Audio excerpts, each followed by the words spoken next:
মশাই, সকাল সকাল আপনারা তো মুখ ভারী কেন? আরে আর বলিস না, আগে রাজসভায় অনেকেই ছিল যারা আমার হয়ে কথা বলতো, কিন্তু ইদানিং সবাই কেমন বদলে গেছে। সবাই গোপালের হয়ে কথা বলছে, তাই তো? একদমই তাই। আর না বললেও কেউ গোপালের বিরুদ্ধে কথা বলে না।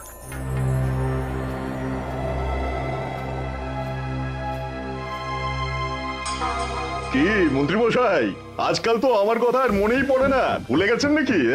আরে না না ভগবান, তুমি হলে আমার তুরুপের তাস। ঠিক সময়ে ঠিক সুযোগ এলে তোমাকেই ডাকবো। একটু দেখবেন। হ্যাঁ, আরে নিশ্চয়ই নিশ্চয়ই। এই চলি রে, আবার রাজসভায় যেতে হবে।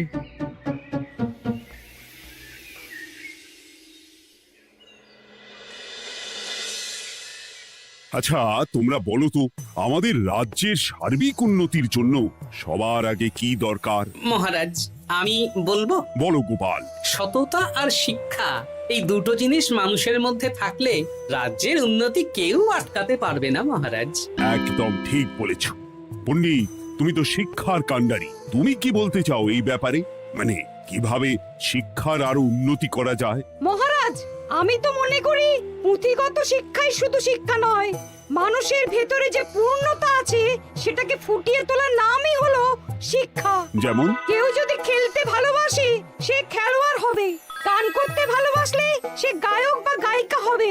আমি প্রত্যেকের মধ্যে লুকিয়ে থাকা এই বিশেষ বিষয়গুলিকে তুলে ধরার জন্য কিছু করতে চাই। তা এটা করার জন্য কি দরকার? প্রথমত অর্থের প্রয়োজন।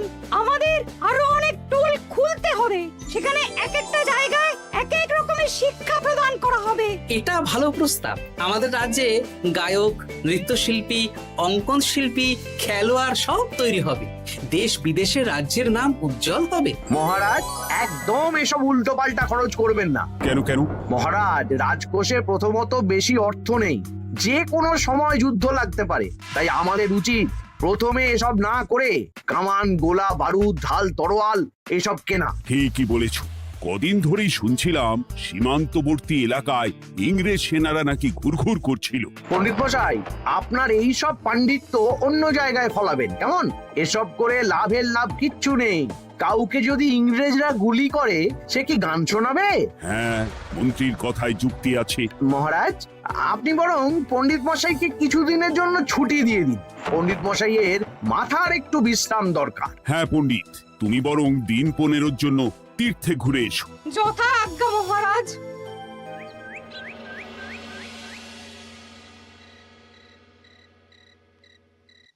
শোনো ভগবান, সকালেই তুমি কাজের কথা বলছিলে, আমি এমন ছক কষেছি কালকে থেকেই তোমার জন্য একটা ভালো বেতনের কাজ জোগাড় করে দেব।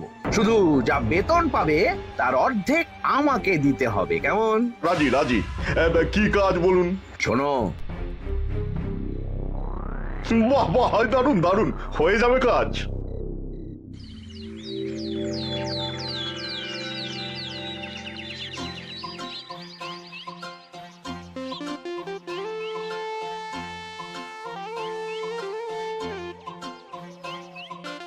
এই সকাল সকাল রাস্তায় ঘুরঘুর করছিস কেন? পড়াশুনো কি শিখেই তুলে দিয়েছিস? পণ্ডিত মশাই তীর্থে গেছেন, এখন আমাদের ছুটি। দুপুর বেলা ভাত, রাতের বেলা রুটি।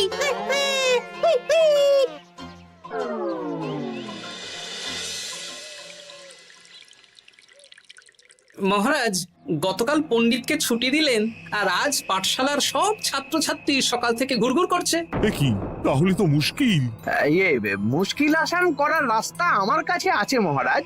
আমার সন্ধানে এমন একজন পণ্ডিত আছেন যিনি বহু ভাষাবিদ, অনেক পাণ্ডিত্য, দেশ বিদেশে শিক্ষাদান করেছেন। কিন্তু তাকে আমরা পাবো কোথায়? তিনি কৃষ্ণনগরে ঘুরতে এসেছেন, শুধু ওনাকে বেতনটা একটু বেশি দিতে হবে। এবং তিনি এই রাজ্যের যে কোনো মানুষের চেয়ে বেশি শিক্ষিত, তার পড়ানোর ধরনই আলাদা। সে কোথায়? আমি তাই ওনাকে আজকে রাজসভায় আসতে বলেছি। মহারাজ, আপনার সাথে একজন দেখা করতে এসেছেন। দেখুন মহারাজ, বলতে না বলতেই হাজির। ওনাকে ভিতরে আসতে বলো। আচ্ছা মহারাজ।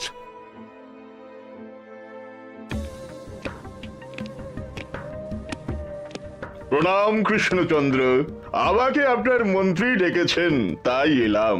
মন্ত্রীর সাথে কথা হয়েছে আমাদের রাজ্যের শিক্ষার উন্নতির ব্যাপারে। আমাদের মানে আপনি কি এই রাজ্যের? আমি এখন এই রাজ্যে আছি তো, তাই আমাদের রাজ্য বললাম। উনি সবাইকে আপন করে নেন। যাই হোক, তোমার শিক্ষার উন্নতির ব্যাপারে কি মতামত? মহারাজ, আমি এই রাজ্যের বিভিন্ন মোড়ের মাথায় টোল খুলতে চাই। তার জন্য অনেক অর্থের প্রয়োজন। তাতে কি উপকার হবে? ছাত্রদের জন্য তো নির্দিষ্ট পাঠশালা আছে। যখন শত্রুরা আক্রমণ করতে আসবে তখন তারা দেখবে রাস্তার মোড়ে মোড়ে টোল, মোড়ে মোড়ে টোল। তারা বুঝতে পারবে এখানে সবাই শিক্ষিত। আর শিক্ষিত লোককে ক্ষমতার অধীনে রাখা কঠিন, যুদ্ধে জিতলেও শাসন করা মুশকিল। কারণ অশিক্ষিতকে বোকা বানানো সহজ, কিন্তু শিক্ষিতকে বোকা বানানো কঠিন। নতুন পণ্ডিত একদম ঠিক কথা বলেছে। কোনো বাইরের রাজা বা শত্রু আক্রমণ করার আগে 5 বার ভাববে। এই সেরেছে। গতকালই মন্ত্রী বলছিল শিক্ষার দরকার নেই, অস্ত্র কিনুন, আর আজকেই শিক্ষার পক্ষে কথা বলছে। ব্যাপারটা কেমন সন্দেহজনক, নজর রাখতে হচ্ছে। বেশ, আমি তোমার এই শিক্ষা সম্প্রসারণের প্রস্তাবে রাজি। মন্ত্রী, তুমি এই প্রকল্প দেখভাল করবে। আচ্ছা, কত খরচ হতে পারে একটা হিসেব করে আমাকে জানিও, আমি দিয়ে দেব। আচ্ছা মহারাজ, আপাতত 500 মোহর দিয়ে রাখুন, পরে যা লাগবে বলে দেব। উফ, সকালে এক পত্তন বাজার, বিকেলে এক পত্তন বাজার, আর পারি না। আরে হাত চালাও, হাত চালাও। বাবা, কাজ শুরু হয়ে গেল। হ্যাঁ, আর ছাত্রদের পাঠশালার কাছে যেতে হবে না। পাঠশালা ছাত্রদের বাড়ির কাছে চলে আসছে। যেখানে সেখানে পাঠশালা। এই তো যেখানে সেখানে শিক্ষা। ঠিক বলেছো। আজ থেকে আমি আর নতুন পণ্ডিত চালু করছি। ধরো শিক্ষা, মারো পেরে। শিক্ষাকে ছাত্রছাত্রীদের মধ্যে গেঁথে দিতে হবে। এতদিন জানতাম ধরতক্তা মার পেরে, এখন বদলে যাবে। কিন্তু একটা পণ্ডিত এতগুলো পাঠশালা একা সামলাবে কি করে? খেপে খেপে। মানে সকাল 6টা থেকে 7টা একটা জায়গায়, পরে 7:30 থেকে 8:30 আরেকটা। এইভাবে বিভিন্ন জায়গায় পণ্ডিত ঘুরে ঘুরে শিক্ষাদান করবেন। না, ব্যাপারটার উপরে মহারাজকে নজর রাখতে বলতে হবে। মহারাজ, আমার মনে হয় এই পাঠশালায় আগামীকাল থেকে কেমন পড়াশোনা শুরু হবে, আপনার সেদিকে একটু নজর রাখা উচিত। হ্যাঁ, দেখি আগামীকাল সকাল সকাল বিভিন্ন পাঠশালায় গিয়ে নজর রাখবো। আর হ্যাঁ, আমাকে নতুন পণ্ডিত একটা তালিকা দিয়েছে, কোন পাঠশালায় কখন পড়াবে সেটার তালিকা। আমিও যাব আপনার সাথে।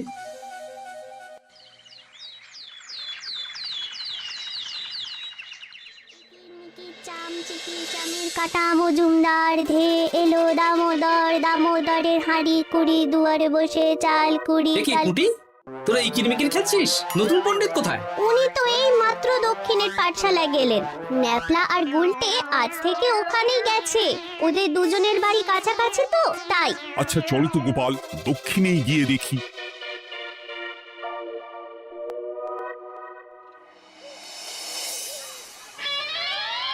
দেখি এখানেও তো নতুন পণ্ডিত নেই।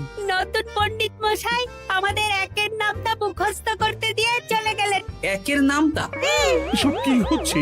শিক্ষার নামে অর্থের জলাঞ্জলি মহারাজ। না, আজই রাজসভায় এর বিচার হবে। মন্ত্রী, আমি যা দেখলাম তাতে শিক্ষা তো কদিন পরে লাটে উঠবে। আমার এক ভাগ্নি তো আজ পাঠশালায় গিয়ে লুকোচুরি খেলেছে। নামমাত্র পড়াশুনো আর বাকি সময় খেলা, এভাবেই বয়ে গেল বেলা। মন্ত্রী, এই তোমার নতুন পণ্ডিতের দৌড়। মহারাজ, একজনের পক্ষে এতগুলো পাঠশালায় শিক্ষাদান তো সম্ভব নয়। তার জন্য তো আরো পণ্ডিতের প্রয়োজন, আর তার জন্য চাই আরো অর্থ। আবার অর্থ? শুধু মহারাজের অতিরিক্ত অর্থ খরচ হবে বলে আমি আগে এই প্রস্তাবটা রাখিনি। বেশ, তা আর পণ্ডিত কোথায় পাবে? আমাদের নতুন পণ্ডিতের কাছে অনেক পণ্ডিতের সন্ধান আছে। উনি একটা হাঁক মারলেই সব চলে আসবে। বেশ, তাহলে তাই ব্যবস্থা করো। এভাবে শিক্ষার অবনতি আমি চোখে দেখতে পারবো না। আরো 300 মোহর লাগবে। পেয়ে যাবে। এ তো দিনে দুপুরে ডাকাতি। ব্যাপারটা ধরতে হবে। কিছু একটা ঘোট তো আছেই। আর নতুন পণ্ডিতদের যদি কোথাও একটু থাকা খাওয়ার ব্যবস্থা করা যায় তাহলে ভালোই হয়। রাজবাড়ির অতিথিশালা তো আছেই, ওখানেই না হয় ব্যবস্থা করে দেব।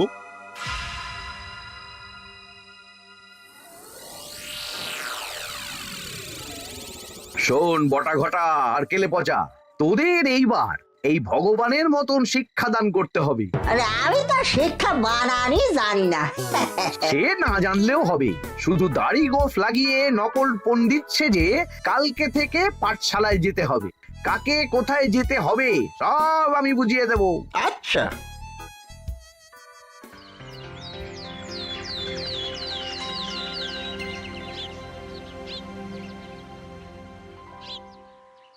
আচ্ছা বল তো, গতকাল তোদের বাড়িতে কি কি রান্না হয়েছিল? ভাত, মসুর ডাল আর লাউ ঘন্ট। লাউ ঘন্টের মধ্যে চিংড়ি ছিল? না, তা আজকে কি রান্না হবে? আজকে সকালে বাবা বাজার থেকে পাকা কাতলা এনেছে। কাতলা মাছের পাতলা করে ঝোল হবে। আর তোর? আমাদের আজ নিরামিষ, এই কবজি ডুবিয়ে সবজি ভাতি খেতে হবে। হ্যাঁ, বেশ।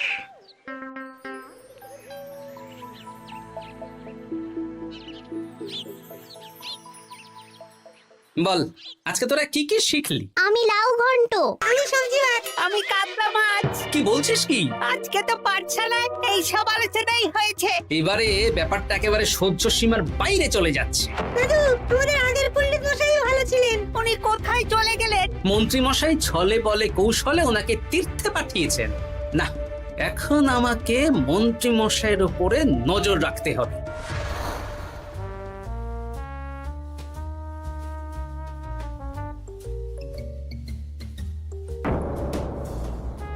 পাঠশালায় পড়ানোর ব্যাপার তো বিকেলেই মিটে গেছে। রাজবাড়ির অতিথিশালায় না গিয়ে নতুন পণ্ডিত মশাইরা এদিকে আবার কোথায় যাচ্ছেন? সাথে মন্ত্রীও আছেন, ব্যাপারটা নজর রাখতে হবে। তাড়াতাড়ি চল। চলুন চলুন। এদিকে তো বটা ঘটার বাড়ি, এদিকে মন্ত্রী মশাই কোথায় যাচ্ছেন?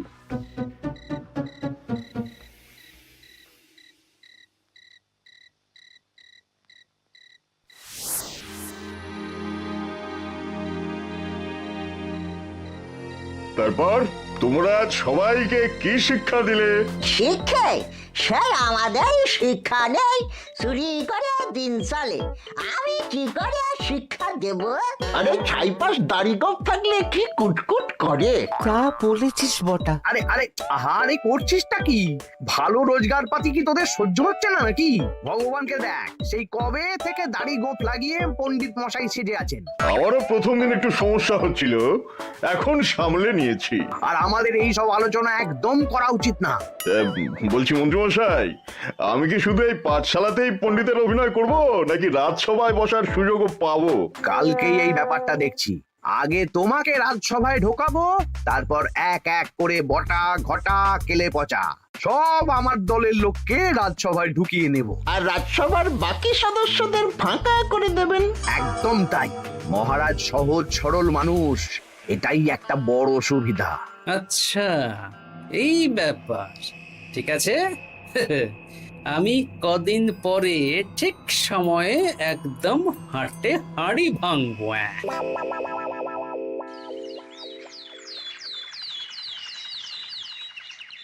তাহলে মন্ত্রী, আর কোনো সমস্যা নেই তো? না না মহারাজ, এখন আর কোনো সমস্যা নেই। দেখবেন এই ধরশিক্ষা মারপের এক প্রকল্পের নাম চারিদিকে ছড়িয়ে পড়বে। আমার তো মনে হয় একটু পাঠশালাতে বিজ্ঞান নিয়েও আলোচনা করা উচিত। হবে হবে, সব হবে। এখনো সব বাচ্চারা অজ্ঞান হয়ে আছে। আগে শিক্ষায় জ্ঞান ফিরুক, তারপরে না হয় বিজ্ঞান নিয়ে আলোচনা করবে।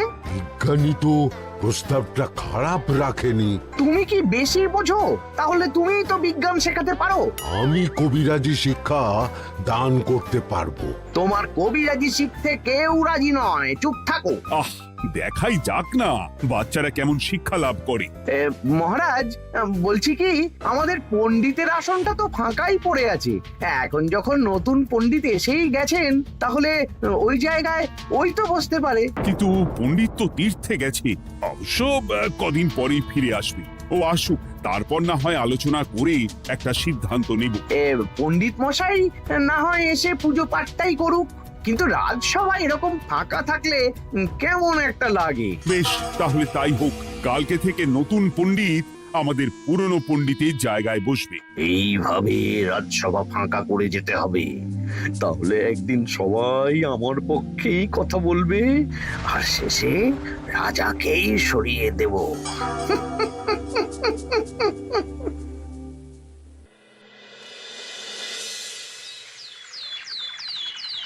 মহারাজ, সর্বনাশ হচ্ছে চারিদিকে।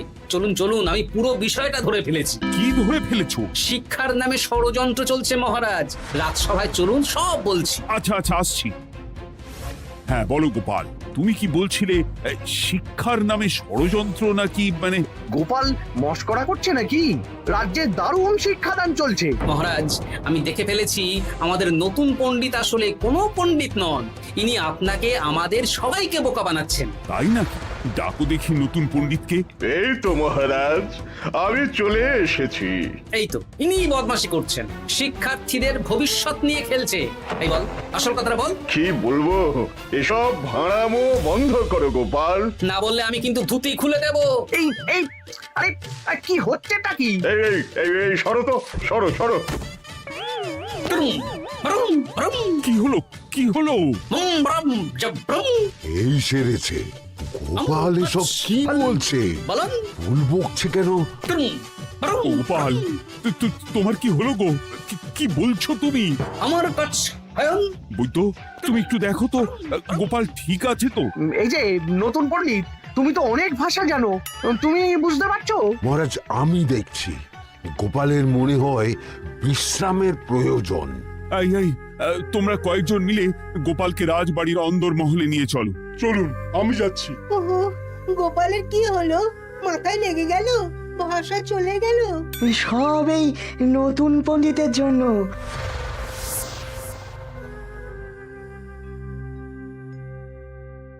আম ভাল খাচ কাচ হায়ন, আম মাস্টার কাচ। মহারাজ, আমার মনে হচ্ছে গোপালের বাইরে থেকে কিছু হয়নি, ভিতর থেকে কিছু হয়েছে। ব্রুম, নাড়ি স্পন্দন, হৃদস্পন্দন সব ঠিক আছে। আমার বড় যাব ভ্রম। কিন্তু গোপাল কি ভাষা বলছে বোঝা যাচ্ছে না। নতুন পণ্ডিত, একবার চেষ্টা করে দেখো না। আমার কথা হয় না।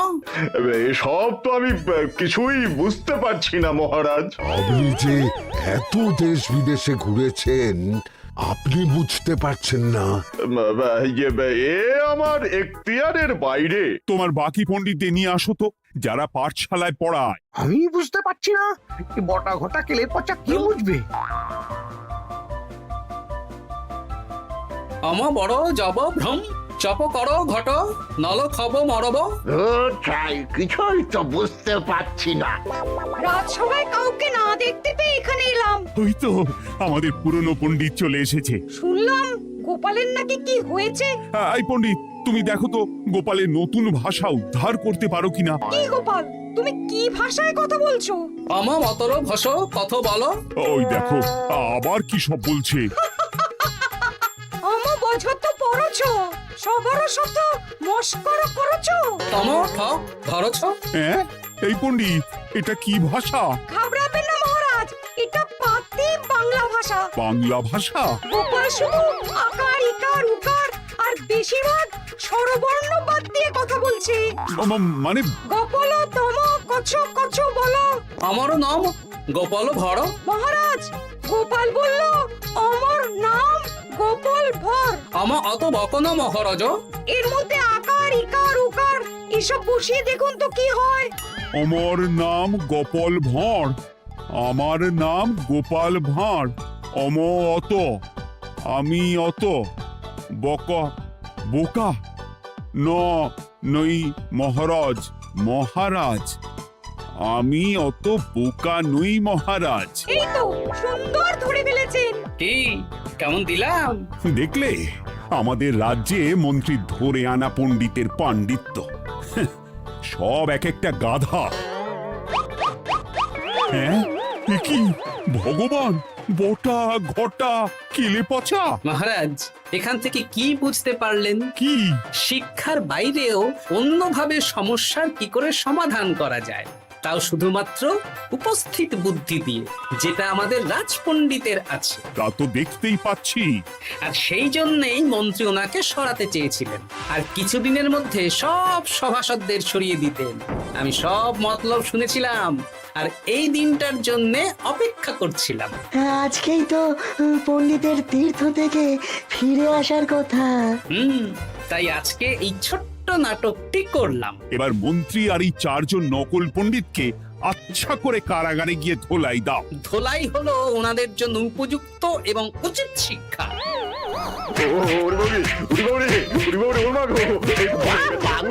বাবা গো, ভুল হয়ে গেছে গো। আরে